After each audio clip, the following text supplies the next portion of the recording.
Ini Sony FX30, kamera termurah dari Sony yang termasuk jajaran cinema line mereka. Kemarin aku menobatkan ini sebagai salah satu kamera ter worth it karena fitur-fitur yang kita dapat dari kamera ini itu jauh melebihi harga yang kita bayar. Tapi sekarang, 1 tahun kemudian, dan habis Sony kayaknya kalau ngeluarin kamera tuh tiap 2 minggu sekali ya. Gimana nasib kamera ini? Untuk pembahasan kamera ini lebih lengkap, bisa nonton videoku yang ada di sini dan beberapa video lain yang aku taruh juga di deskripsi ya. Karena di video ini bakal lebih ngebahas gimana experience-ku memakai kamera ini selama 1 tahun. Kita mulai dari hal yang gue suka, image quality. Ini hal yang kayaknya paling penting ya dari sebuah kamera, hasil gambarnya. Kalau contoh-contoh footage yang ditampilin di video ini nggak cukup, bisa cek video-videoku di channel ini dan sosial mediaku yang lain 1 tahun belakangan ini. Karena 80-90% itu semuanya di shoot menggunakan kamera ini. Jujur, setelah 1 tahun aku memakai kamera ini, aku masih suka kaget pas ngeliat hasilnya, karena mantap banget memang. Sebelum aku pakai FX30, kamera yang sering aku pakai untuk nge-shoot itu A7 IV dan A7 S3.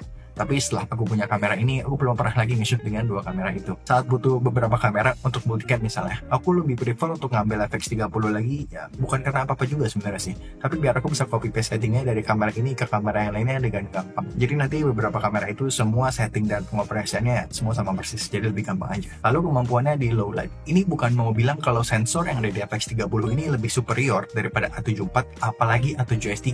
Bukan sama sekali, karena mereka punya kelebihannya masing-masing. A7 IV misalnya, itu kapabilitas fotonya mantap banget. Masih jadi salah satu kamera hybrid terbaik menurutku saat ini. Lalu A7 S3 dan FX3, ini tetap masih ini rajanya low light. Cuman kebutuhan nge-shootku biasanya nggak memerlukan aku untuk naikin ISO sampai 12.800. Karena kemungkinan aku bakal nge-shoot di pagi atau siang hari gitu, ataupun di set yang terkontrol, yang berarti bakal pakai tambahan lighting ini itu. Jadi native ISO 2500 yang ada di FX30 ini sangat lebih dari cukup. Karena ingat, walaupun FX30 ini punya native ISO di 800 dan 2500, bukan berarti kita nggak bisa nge-shoot lebih dari ISO itu ya. Untuk keperluan dokumentasi pribadi yang iseng-iseng aja gitu, ataupun lagi nge-shoot di kondisi yang cenderung low light, misalnya event, konser, atau sejenisnya yang lightingnya itu di luar kuasa kita, aku sering banget pakai FX30 ini di ISO 4000-5000 gitu, dan hasilnya sangat aman bahkan tanpa noise reduction. Lalu lensa APS-C, biasanya aku perlu naikin ISO-nya sampai 4000-5000 gitu karena aku lagi pakai zoom lens yang paling gede dibuka sampai f2.8. Tapi sebenarnya salah satu kelebihan kita pakai sensor APS-C itu kan pilihan lensanya. Kita banyak banget pilihan lensa dengan bukaan f1.8, 1.4, bahkan 1.2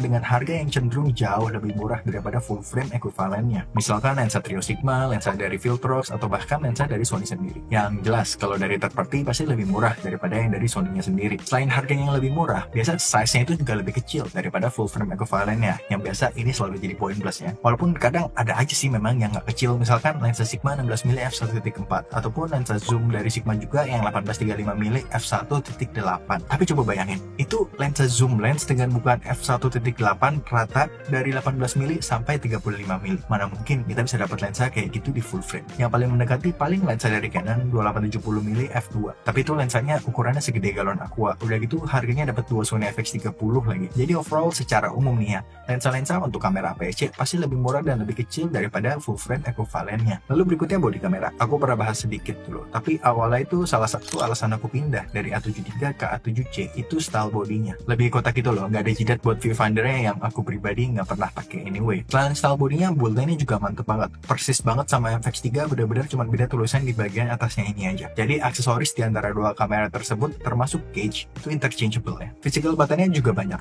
Jadi hampir setiap setting, apalagi yang basic kayak ISO, shutter speed, aperture, white balance gitu-gitu yang cukup sering perlu digonta-ganti, pasti ada tombol fisiknya. Ini bikin kita bisa ngatur setting kamera kita dengan cepet dan nyaman banget. Layar yang ada di kamera ini LCD screen ya. Ini salah satu LCD screen terbagus yang aku pernah pakai di kamera Sony. Bukan yang paling bagus, kalau nggak salah ini sama kayak layar A7S3 dan FX3, dan tetap masih 3 inch juga ini size layarnya. Jadi aku masih tetap rekomen pasang external monitor. Tapi kalau buat sekedar konten cukup bisa diandelin kok layarnya ini. LCD terbaik di kamera Sony APS-C yang aku pernah pakai. Fitur Cine AI yang ada di kamera ini juga membantu kita untuk nge-shoot di native ISO dengan lebih mudah. Aku udah pernah bahas fitur Cine AI dengan lebih lengkap di video yang ada di sini. Jadi kalau memang tertarik, Anda bisa lihat ke sini aja. Tapi fitur ini sebenarnya tuh fitur yang tadinya cuma ada di kamera yang lebih high-end dari Sony kayak FX9, FX6, tapi sekarang akhirnya ada di FX3 dan FX30. Jadi kalau misalkan nanti bakal upgrade ke kamera yang lebih high-end lagi daripada FX30, nggak bakal kaku tuh pakai fitur-fiturnya karena udah ada semenjak kita pakai FX30 ini. Lalu aplikasi monitor and control dari Sony, karena dia termasuk cinema line Sony, dia nih bisa pakai aplikasi ini nih. Jadi ini tuh aplikasi yang bisa kita pakai untuk menghubungkan kamera kita dengan smartphone ataupun tablet yang kita punya. Dan sama, aku udah pernah bahas masalah aplikasi ini sebelumnya, jadi aku bahas secara singkat aja. Intinya ini tuh aplikasi wireless terstabil yang aku pernah pakai, dan bukan sekedar untuk start atau stop recording aja, tapi kita bisa mengakses fitur kayak waveform, false color, dan bahkan bisa mengganti setting-setting kamera kita dari situ. Mulai dari ganti setting yang basic kayak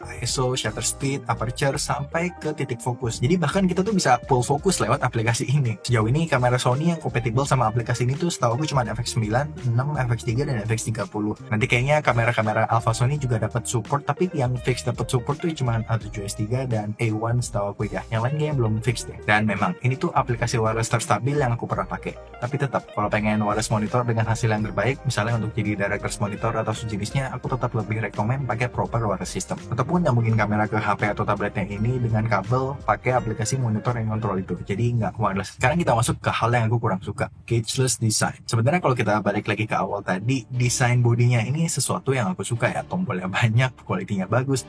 Tapi masalahnya Sony tuh nge-marketin ini seakan-akan kita kalau pakai kamera ini tuh nggak perlu cage lagi, cageless design. Tapi pada kenyataannya sering banget aku perlu ngerekam kamera ini dengan cage. Aku ada di tim yang prefer pakai kamera itu seringkes mungkin. Kalau bisa nge-shoot cuman pakai body dan lensa, ya aku bakal nge-shoot begitu doang. Tapi kita tahu sendiri itu agak nggak mungkin. Sering banget kita perlu nambahin monitor, top dan side handle, eksternal baterai, wireless transmitter, dan lain-lain tergantung skalanya. Memang benar, ini ada lubang 1/4 inch di beberapa bagian kameranya. Tapi tetap, misalkan nih, kameranya udah aku rek penuh kayak tadi, jadi aku harus yakin kalau sambungan satu lubang 1/4 inch ini harus kuat mengangkat kamera yang udah di full rig itu. Jujur aku pribadi sih agak nggak berani. Tapi nggak usah ngomongin ke situ dulu deh, itu kayaknya udah agak nitpick banget. Ini lubang 1/4 inch yang ada di body yang ini sangat membantu kok.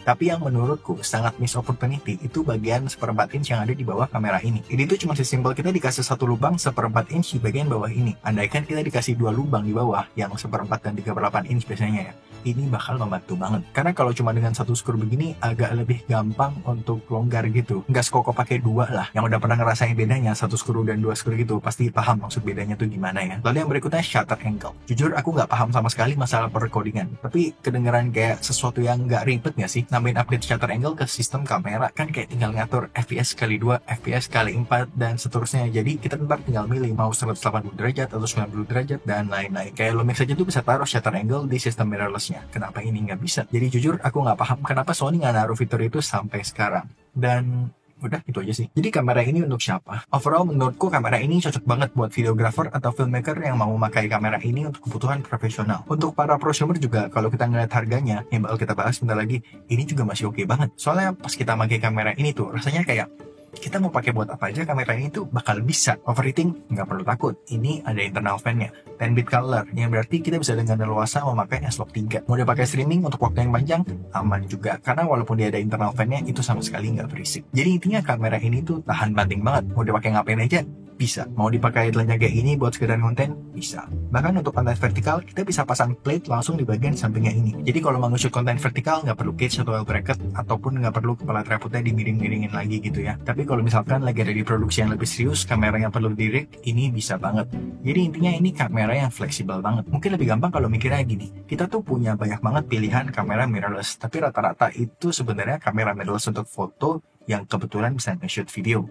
Jadi paling mentok hybrid gitu, 50-50 ya, foto video. Lalu ada Sony FX30 ini, yang kalau mau dibilang ini tuh kamera cinema, kayaknya bakal banyak yang setuju dan bakal banyak yang enggak juga. Tapi menurutku rasanya tuh pas banget kalau kita bilang si Sony FX30 ini tuh kamera mirrorless untuk videographer atau filmmaker. Rasanya cocok banget disebut gitu karena fitur-fiturnya. Dan tentunya nggak ada kamera yang sempurna buat semua orang, termasuk kamera ini. Kamera ini tuh kecil banget kalau kita anggap ini sebuah kamera cinema. Tapi kalau kita anggap ini kamera mirrorless, bukan yang paling gede juga sebenarnya, tapi jelas bukan yang paling kecil. Jadi kalau yang nyari kameranya tuh untuk travel ataupun untuk vlogging, ya mungkin ini bisa jadi sebuah deal breaker. Silahkan dipertimbangkan aja. Tapi balik lagi, sebenarnya ini bukannya gede-gede banget juga. Cuman kalau tadi yang sudah pakai HP ataupun kamera point and shoot kayak Sony ZV-1 gitu, jangan nganggap kayak size-nya beda dikit aja gitu. Kayaknya sih bakal lumayan berasa bedanya ya kalau tadi yang nge-shoot pakai kamera-kamera kecil begitu. Tapi buat yang nggak masalah sama ukurannya, mungkin mau dipakai di studio environment, dipakai di set, ataupun pengen dipakai untuk kerja kebutuhan profesional, aku sangat highly recommend kamera ini. Ini masih salah satu yang paling worth to buy tahun ini, bahkan mungkin untuk sampai sepanjang tahun 2024 nanti juga. Di video sebelum ini aku bilang kalau kamera FX30 ini tuh worth it, tapi sekarang bukan cuma worth it, tapi worth it banget. Karena harganya tuh udah sering banget diskon atau turun harga sampai di bawah 24 juta gitu.